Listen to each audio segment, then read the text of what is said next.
In Genesis chapter 2, verse 18, after God has created man from the dust of the earth, he says that it's not good for man to be alone, that he's going to make a helper that is suitable for him. Now, I want to quickly define this word helper that's being used here in reference to woman. The word is ezer. It's a Hebrew word that is more often than not used to describe God. It's used to describe God when he helps his people, when he helps them out of Egypt, when he helps them out of tough times. And so this word is not to say that he's going to make somebody that's inferior to Adam, somebody who's subservient, but rather he's going to make someone who's going to come alongside and help, encourage him. Someone who they both can encourage each other in their relationship with God as they work the ground, as they serve in the garden. And this idea that it's not good for man to be alone, that still rings true for us today.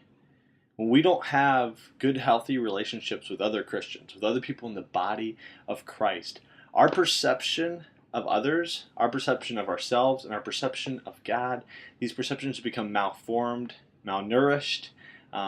We're fed by the greater body. When we see these other fruits of the Spirit happening in other people, it encourages us to live more faithfully, to live a more healthy lifestyle with God, because we're seeing it in others.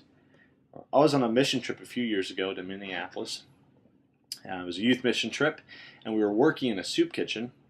And I noticed that a lot of the homeless people that came in would get food, and they would sit very far apart from each other. They would try to sit in all these different corners and not have any community with anybody.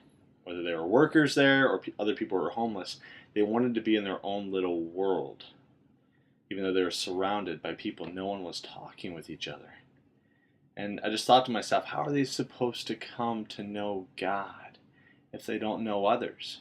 There's not a single one of us who hasn't come to know God through somebody, whether it's our parents or it's somebody sharing their testimony and their faith with us or somebody discipling us.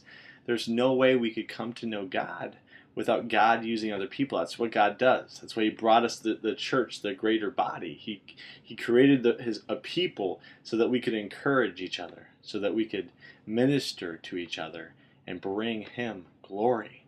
It is not good for anyone to be alone. And he has made us helpers.